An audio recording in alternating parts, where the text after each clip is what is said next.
2024 లేదా 25లో డిగ్రీ లేదా బీటెక్ చదివారా? సాఫ్ట్‌వేర్ జాబ్ కోసం ఎదురు చూస్తున్నారా? అయితే కోడ్ జ్ఞాన్ 100 డేస్ కోర్సులో చేరండి. జాబ్ సాధించండి. నమస్కారం డాక్టర్ హరీష్ గారు. నమస్తే అండి. కౌళ సూర్య మెడిటేషన్. సో ఈ కౌళ సూర్య సాధనకు 14th ఎపిసోడ్. చాలామంది దానం గురించి మాట్లాడుకుంటూ ఉంటారు.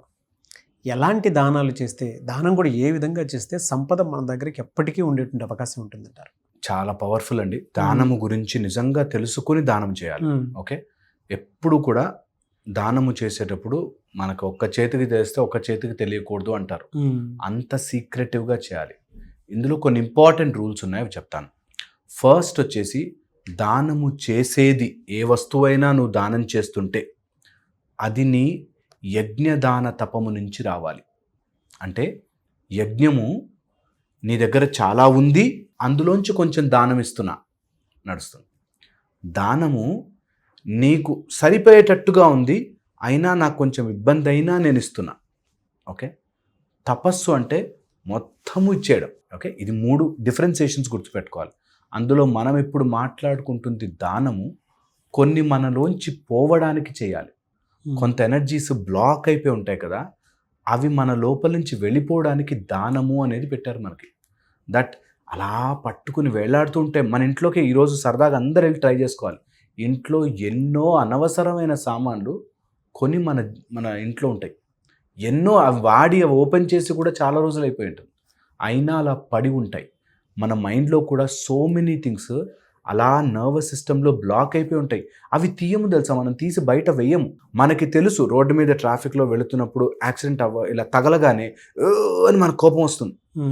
మనకి తెలుసు వాడు నిజంగానే మన పొద్దునే డిసైడ్ అయ్యి గుద్దేయడానికే వస్తే వాడు గుద్దు పారిపోతాడు, వాడు మనం పట్టించుకోడు.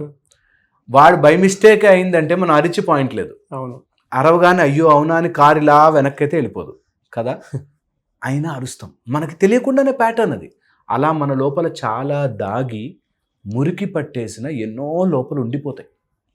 అవి పోవడానికి నేనేం పెద్ద గొప్ప కాదురా, నా వచ్చినవి ఏం చేసుకుంటాను, ఇవన్నీ దాచిపెట్టి నా మైండ్ సెట్, నా ఈగో, నా గొప్ప ఏం దాచిపెట్టుకుంటావురా, తీసిచ్చేయి. లేనివాడికి ఎవరికి నువ్వు. ఎందుకు చెప్పారంటే, లేనివాడిని గుర్తించి నువ్వు ఇస్తే నీకు ఏదో లేదని గుర్తించి ఇస్తాడు. దానం ఎప్పుడు ఇట్లా వెళ్ళిపోతుందేమో అనుకుంటారు, ఇలా వెళ్ళగానే ఇలా వస్తుంది. మనమే అందుకనే గుర్తుపెట్టుకోవాలి, ఎవరికి లేదో రెక్కి చేసి ఏదో డొనేషన్ కట్టేశాము ఏదో ఇచ్చేసాము కాదు. మీ చుట్టుపక్కల కాలనీలోనో లేకపోతే గుళ్ళ దగ్గరనో ఎవరికో ఏదో అవసరం ఉంటుంది. ఒక పిల్లవాడు ఎవరో చదువుకోవడానికి కష్టపడుతుంటాడు, ఫస్ట్ ఒక ప్రోగ్రాం పెట్టుకుని గుర్తించు. అలాంటి వాడికి నిజంగా సహాయము చేయి, నువ్వు చేస్తున్నట్టు వాడికి తెలియకూడదు. అది చాలా చాలా చాలా పవర్ఫుల్గా పనిచేస్తుంది. ఎవరైనా దానం చేయాలంటే ఈ పద్ధతి ఫాలో కండి. మీకు సంవత్సరం అంతా ఎంత దానం చేయగలరు అమౌంట్ స్టోర్ చేసి పెట్టుకోండి. ఆ అమౌంట్ ఎవడికి నిజంగా నీడ్ ఉంది, ఇప్పుడు 12 గంటలకు నక్క 1 గంట 2 అయిపోతుంది, ఆకలి వేస్తున్న వాడికి అన్నం పెడితే ఎంత సంతోషపడతాడో అలాంటి వాడిని గుర్తించి అన్నం పెట్టాలి. వాడికి ఆల్రెడీ ఫుల్గా ఉంటుంది, వాడు ఇంకా 2 డబ్బాల్లో నింపుకెళ్ళేవాడికి అది దానము కాదు. సో నీకు దానము చేసేటప్పుడు వాడి అవసరముని గుర్తించి ఇవ్వు.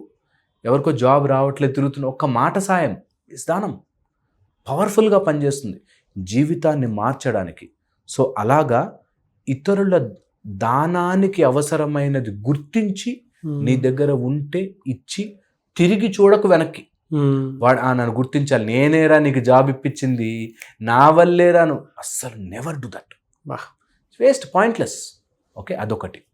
దీంతోపాటు ఒకవేళ దానము చెయ్యాలి అనుకుంటే మనము మన కోసం ఎలా అయితే చేసుకుంటామో మిగిలిన అన్నం పెట్టేయడం కాదు, నిజంగానే మన ఇంటికి కొత్త అల్లుడు వస్తే ఎలా పెడతామో, లేకపోతే కొత్తగా మనమే మంచిగా తినాలంటే ఎలా వండుకుంటామో వండి అంత పవిత్రంగా ప్యాక్ చేసి ఒక నారాయణమూర్తికి ఇస్తున్నట్టుగా దానం ఇవ్వాలి.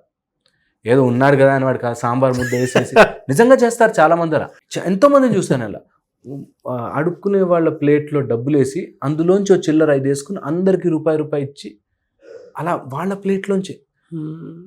అది నిజంగా కూడా శ్రీకృష్ణుడు అర్జునుడికి కర్ణుడికి మధ్యలో జరిగినప్పుడు ఇదే సీన్ జరుగుతుంది.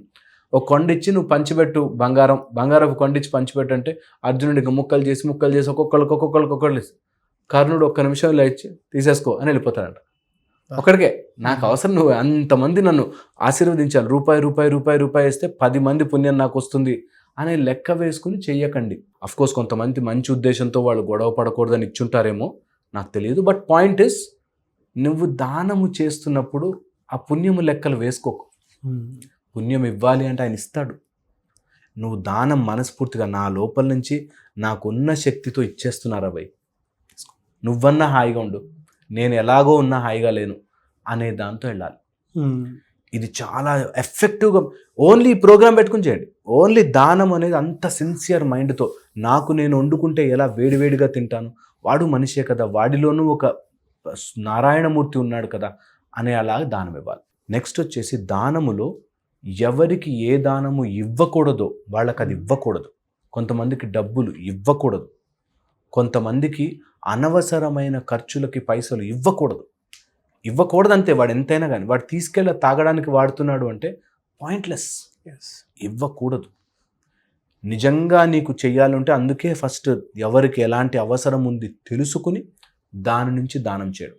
ఇచ్చేటప్పుడు కొంతమంది గురువులకు ఇవ్వడాన్ని దానంగా అనుకుంటారు, లేకపోతే ఎవరైనా పురోహితులకు ఇవ్వడానికి దానంగా అనుకుంటారు. అవి చెప్పడానికి దానం అంటారు, కానీ నిజంగా మన లోపల అలా నెగిటివిటీని వాళ్ళు తీసుకుంటారు. వాళ్ళు పొద్దున మళ్ళీ గాయత్రి చేసి దాన్ని అనుష్ఠానం చేసి ఆ నెగిటివ్ని అంతా పోగొట్టుకుంటారు. అగ్నిహోత్రులు అయి ఉంటారు కొంతమంది. అది దానం అని మనమేదో ఇస్తున్నామని కాదు, ఎన్నో మామూలు మనం 2 కేజీలు బరువు మోయడానికి కష్టపడతామే, అలాంటి జన్మల మన పాపం తీసుకుంటారు వాళ్ళు. సో వాళ్ళని ఎప్పుడూ కించపరిచి చూడొద్దు, తక్కువ చేసి చూడొద్దు. వాడు నిజంగా దైవంతో సమానం అనుకుని నా పాపము తీసుకోవడానికి వచ్చాడు అనుకుని ఇవ్వండి. ఫోర్స్ఫుల్గా ఇవ్వాలి కాబట్టి అబ్బో ఈ మంత్ డొనేషన్ ఇవ్వాలి అన్నట్టుగా ఇవ్వకూడదు. ఎప్పుడు ఇస్తే అసలు అది వెళ్ళిపోతున్నట్టు తెలియకూడదు మనకి, అంత క్లియర్గా వెళ్ళిపోవాలి. నిజముగా దానము గురించి ఇంత పెద్ద పెద్ద పుస్తకాలు ఉన్నాయండి. ఎలా దానము తీసుకోవాలి, ఆ మైండ్ సెట్ ఎంత క్లియర్ ఉండాలంటే దట్ నాలోని ఆ నెగిటివ్ అంతా వాడెవడో తీసుకుంటున్నాడు, అలా దారాదత్తం చేసేస్తున్నాను అంటే దానికి లెక్కలు వేసుకుని ఇంత పుణ్యం చేశా, ఇంత పాపం చేశా, ఇలా కాదు అనేది అర్థం చేసుకోవాలి. ఫైనల్ పాయింట్ చెప్తాను, ఎప్పుడైనా సరే మన నుంచి వెళ్ళిపోతున్నప్పుడు దానం రూపంలో మన మొత్తం అన్ని ఆరిక్ లేయర్స్లోంచి వెళ్ళిపోవాలి. మన మైండ్లోంచి, ఎథరిక్ ఫీల్డ్లోంచి, సైకిక్ ఫీల్డ్లోంచి, మన ఫిజికల్ నుంచి అన్నీ వెళ్ళిపోవాలి. ఫిజికల్ రూపంలోనూ బియ్యం ఇచ్చిన ఎవరికైనా, అందులోనూ గోవుకి కానీ, ఓకే, గ్రాసము వేయడం గోవుకి కానీ, కొన్ని రకాలుగాను అగ్నిహోత్రులకి కానీ, ఓకే, ఎలాంటి దానము చేసినా నిజంగా పుణ్యం వస్తుంది అంటారు. అది లెక్కలు వేసుకునే పుణ్యము కాదు, జన్మల పుణ్యం. సో దానం అలా చెయ్యాలి. అన్నిటికంటే ఉత్తమోత్తమము అవసరముని ఎరిగి, వాడికి అవసరం ఏంటి తెలుసుకుని, వాడికి మనం చేస్తున్నట్టుగా తెలియకుండా చేయగలిగితే ఎంత అద్భుతమైన లైఫ్ని మీరు చూస్తారు. అది మళ్ళీ లెక్క వేసుకోవడానికి కాకుండా సిన్సియర్గా మనస్ఫూర్తిగా ఈ రోజు నుంచి చేయండి. నాకు వచ్చిన ప్రతి మంత్లో నేను ఒక 10, 20, 30 పక్కన పెడతాను.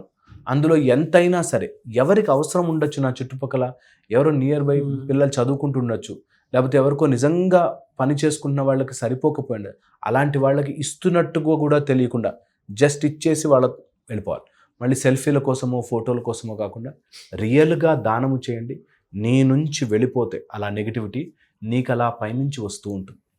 ఎవరికో ఈ టైంలో నాకు ఒక్క 10,000 అవసరం ఉంది బాస్ అని ఎవరో అనుకుంటుంటారు కదా, వాళ్ళకి మనం చేయగలిగితే నాకు ఎప్పుడో 1,00,000 అవసరం పడుతున్నప్పుడు వస్తుంది.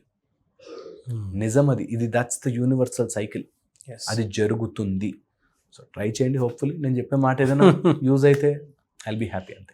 Thank you so much sir. చాలామంది క్లాస్ ఎక్స్పెక్ట్ చేస్తూ ఉన్నారు. ఎప్పుడు ఉండే అవకాశం ఉంటుందంటారు? ఈ March 1 సెకండ్ బ్యాచ్ స్టార్ట్ అవుతుంది. 5 days course. Early morning 6 to 7 ఉంటుంది. ఆన్లైన్ ఉంటుంది, ఇంట్లోనే కూర్చొని నేర్చుకోవచ్చు. మార్నింగ్ 6 to 7 జూమ్లో ఉంటుంది. సో ఎవరికి ఇంట్రెస్ట్ ఉన్నా సరే ఒక హెడ్ ఫోన్స్, ఫోన్ ఉంటే హాయిగా కూర్చుని కౌళ్ళ సూర్య సాధన నేర్చుకోవచ్చు. The family of Surya, powerful 12 charactersతో బ్యూటిఫుల్గా ఉంటుంది. You should all learn. Thank you so much sir. Thank you.